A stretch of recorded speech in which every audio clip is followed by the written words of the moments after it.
Hello, this is a presentation on the Comprehensive Assessment of Leadership for Learning, or CALL. This will provide some background behind the research and theory behind CALL, and we'll explain a little bit about what it is and why it was created. We begin with one of the guiding principles behind CALL, and that's the idea that school leadership is rather important when we're talking about supporting and advancing student learning. But specifically, we're talking about leadership here as a function, not focusing on a specific leader or leaders. And that's purposeful. And of course, we also know that we want leadership to be as effective as possible and find ways to make it more effective if necessary. One of our other guiding principles is this misconception that's been perpetuated by the mainstream media and popular culture, and that's the idea that a principal is a superhero. They can come into a school and turn things around by her or himself. Well, we know from working in schools and working with schools, that's not really how things work. And that actually, if we wanted to assess and support leadership in a school, and we only focused on that one individual principal, we would be missing a lot of what else is happening throughout the school. And that actually, leadership is the result of various people who are interacting with one another, taking on leadership responsibilities. It's not just one person doing this work. Oftentimes, the principal acts more like an orchestra conductor who's coordinating the work in the school, making sure everything's effective, efficient, harmonious, to go with the metaphor here. And this is really the guiding foundational principle behind the Comprehensive Assessment of Leadership for Learning, or CALL. So then what is CALL? CALL is an online formative assessment, so it's not just a one-time snapshot of what's happening in a school, and feedback system designed to measure school-wide distributed leadership. So, what does all that mean? Let's look at some of the key characteristics. It begins, CALL does, with a multi-source survey.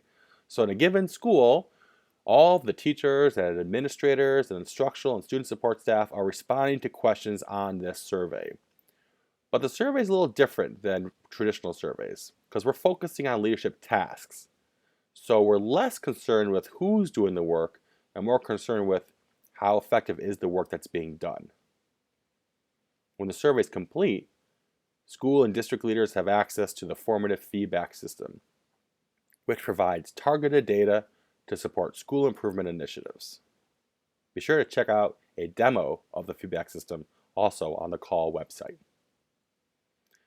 So CALL measures leadership in 5 core domains. And within each of the 5 domains, there exist subdomains. Those subdomains are groups of questions that are used as the primary units of analysis, both in the construction and validation of the CALL instrument, but also in the reporting system for users. But here are the 5 core domains. Domain 1, focus on learning. Domain 2, monitoring, teaching, and learning. Domain 3, building nested or professional learning communities. Domain 4, acquiring and allocating resources. And Domain 5, maintaining a safe and effective learning environment. We invite you to learn more about these domains and their subdomains on the CALL website as well. And we are focusing on leadership in these 5 domains, not by focusing on the one individual principal in the school, but by focusing on the work of school leaders. There's a reason why we do this.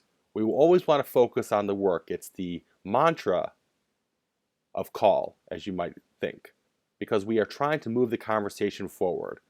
We're trying to identify practices that we could improve upon, areas within the school that could use more attention. We're not looking to place blame or point fingers. We're trying to promote progress. And by focusing on the work, we can do that. So to further emphasize the difference between a focus on an individual-based assessment and a distributed leadership-focused assessment, let's take a look at a couple sample survey items. So this sample question is not taken from CALL, and it's not from any specific survey, actually, but it does represent, in a way, how traditional principal or leadership evaluation surveys have been conducted for quite some time. And this question asks, how effective is the principal in implementing professional development activities? And you can see that the focus of the question is on the principal specifically, and the response options is a traditional rating scale from not effective to extremely effective. So we are rating the effectiveness of the principal in implementing professional development activities. The challenge here is that if we focus on the principal specifically, we might be missing the point of what we're trying to assess here. Because what if it's not the principal who's doing this work? What if it's an assistant principal, or a teacher leader, or a district leader? Truth is, we don't know from school to school or district to district who's doing what specific task. And really what we want to know is, how effective is that task? In this case, implementing professional development activities. So if we take that same construct, we want to ask about it this way on the call survey. And this question asks, which of the following best describes the design of school-wide professional development activities to address teacher learning needs in your school? So now you can see that the focus of the question is on the actual PD activities. That's really what we want to know about. And the response options are potential examples of what's happening in the school. So now, as a teacher, I'm taking this survey and I come to this question and I'm thinking about this practice. And I'm thinking about my own work as a teacher. And I'm thinking about how this work impacts me as a teacher. I'm not necessarily thinking about a person, but rather thinking about what's happening in the school. So that becomes a reflective opportunity for me as a teacher. I'm now engaged in reflection and giving some thought into these practices. So the taking of the survey becomes more of an activity and not just taking of a survey, which is important to note. This is more of an activity as well as a way to collect data on these important practices. You also might imagine that once we get the data back for the school, we'll be able to look at the data at the item level, and perhaps in this question, if we're clustered around option C, for example, we can know that, well, that's where we are as a school, but we want to get more towards options D or E, right? So just from this question alone, we might be able to inform some leadership practices that we might want to more closely examine and potentially change. That's why going into the item level data is important when using call. Speaking of data, we sure do use a lot of it, and we are in the era of data-driven instructional leadership. Some of the data that you see here are just some of the data that's collected by school leaders and district leaders on a regular basis.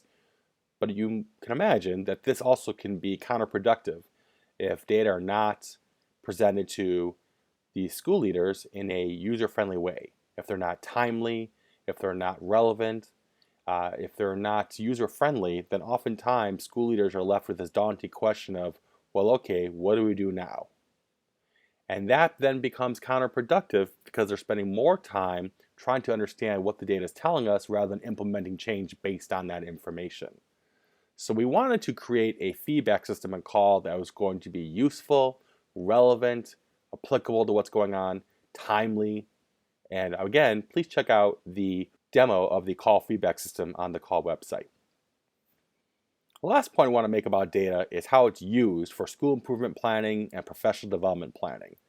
Most school improvement plans that we see are focused on outcomes, if not all of them, which of course makes a lot of sense. Here's where we are with a certain student learning outcome, and then here's where we want to be. And then on the other side, we have the people who are responsible for meeting those outcomes. The teachers, the leaders, the instructional support staff. But there's a lot of things that go on in between the people and the outcomes. As you might imagine, that would be the various tasks and activities, routines, practices, programs, plans, the things that people do.